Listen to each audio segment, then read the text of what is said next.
nous avons détaillé ensemble les différents castes de C++, nous allons nous intéresser à une petite notion supplémentaire que sont les typecast opérateurs de C++. C'est une nouvelle syntaxe qui va vous permettre de définir au sein de vos classes des opérateurs spécifiques afin de pouvoir faire des conversions implicites de votre classe vers un type qui vous intéresse. Alors, le plus simple pour illustrer ce propos, c'est de vous montrer un exemple. Ici, nous allons considérer une classe foo, toute bête, qui aura un simple constructeur qui prendra en paramètre un flottant, et qui initialisera avec ce flottant un attribut _v ici présent. Et dans cette classe, je vais pouvoir ajouter ce qu'on appelle des opérateurs de cast qui vont être de la syntaxe suivante. Je vais utiliser le mot-clé opérator suivi d'un espace, puis du type vers lequel je souhaite définir un opérateur de cast implicite sur ma classe foo. Ici, je vais tout simplement coder, dans le cas par exemple d'un cast vers un flottant, de renvoyer tout simplement ma valeur float ici. Mais par exemple, je pourrais imaginer vouloir caster ma classe foo vers un entier. Étant donné que la valeur que je souhaite renvoyer est bien entendu celle de mon attribut ici, le code de l'opérateur de cast int ici serait plutôt un static cast de mon flottant vers un entier. Donc, grâce à cette petite syntaxe, je vais pouvoir écrire dans mon code les lignes suivantes. On imagine, ici, je me fais une instance de ma classe foo, A, que j'initialise avec une valeur arbitraire. Et grâce à ces opérateurs de cast, je vais pouvoir tout simplement, ici, initialiser un flottant B directement avec mon instance A.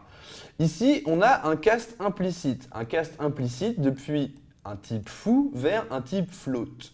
Le compilateur va tout simplement aller vérifier si, dans la définition de ma classe, je trouve un opérateur de cast vers le float. Ici, c'est le cas. L'action à faire est de renvoyer mon attribut _v. Je vais donc avoir ici, comme valeur de b, tout simplement la valeur de _v qui sera retournée. Mais ça fonctionne aussi dans le cas où je souhaiterais initialiser ici un entier C. Étant donné que j'initialise mon entier C avec mon instance A, donc A est de type foo, C est de type int, il y a donc ici un cast implicite de foo vers int. Je regarde la définition de ma classe foo et j'y trouve ici un opérateur de cast int. Le code correspondant est de static caster mon _v vers un entier et de retourner la valeur résultat. Mon entier C sera donc le résultat du static cast de _v.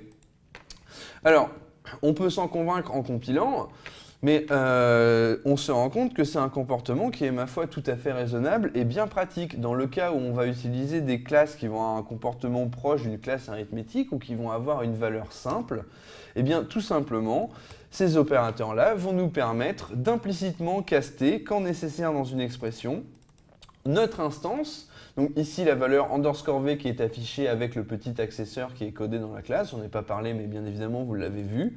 Et ici, mon flottant qui a été initialisé à partir de mon instance. Et en dernier lieu, mon entier qui a lui aussi été initialisé à partir de mon instance de foo, mais cette fois avec l'opérateur de cast int.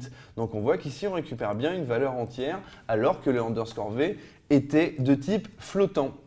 Donc voilà, les opérateurs de cast que vous pouvez définir dans vos classes, c'est quelque chose de très pratique. Bon, vous n'en aurez pas besoin tous les jours, mais sachez que parfois, ça peut être une manière un petit peu élégante d'augmenter l'expressivité de votre classe pour vous permettre d'avoir des expressions qui sont un petit peu plus naturelles.